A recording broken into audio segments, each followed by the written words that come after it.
আসসালামু আলাইকুম এভরিওয়ান, কেমন আছেন সবাই? আশা করি ভালো আছেন। আজকের রেসিপিতে থাকছে কাঁচা টমেটোর ঝোল রান্না। এর জন্য প্রথমে আমি নিয়ে নিয়েছি শিং মাছ।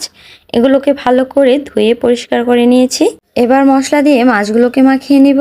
আর যারা শিং মাছ পরিষ্কার করা নিয়ে ভিডিও দেখতে চান তারা অবশ্যই একটি কমেন্ট করে জানাবেন। ইনশাল্লাহ পরবর্তীতে শিং মাছ পরিষ্কার করা নিয়ে ভিডিও দিয়ে দিব। আর ভিডিও ছাড়া মাত্রই আপনার কাছে নোটিফিকেশন পেতে এখনই চ্যানেলটি সাবস্ক্রাইব করে রাখুন। এখানে নিয়েছি দেশি কাঁচা টমেটো, একদমই ফ্রেশ, গাছ থেকে তোলা।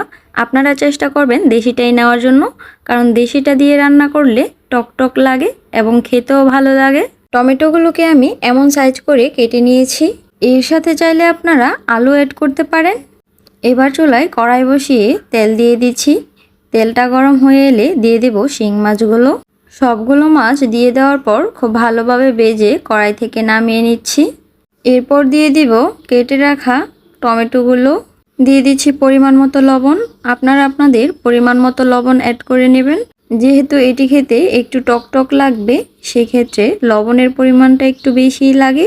সাথে দিয়ে দিচ্ছি পেঁয়াজ কুচি। এখন সবগুলোকে ভালোভাবে ভেজে নিতে হবে। খেয়াল রাখবেন যেন পেঁয়াজটা আবার পুড়ে না যায়। এভাবে ভালো করে ভেজে নেওয়ার পর দিয়ে দেব পানি।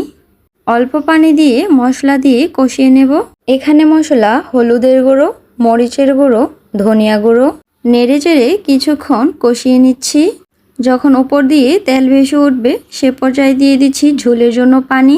কাঁচা টমেটোর ঝোলটাই বেশি ভালো লাগে খেতে।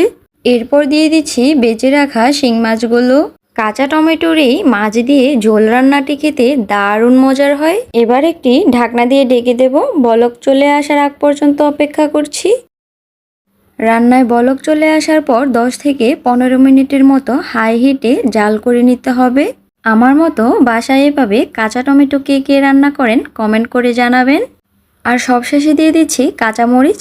কাঁচামরিচ রান্নার শেষে দেওয়ার ফলে সুন্দর একটি ফ্লেভার ছড়ায় এবং রান্নাটি দেখতেও সুন্দর লাগে। ভিডিওটি ভালো লাগলে একটি লাইক করে পাশে থাকবেন। আল্লাহ হাফেজ।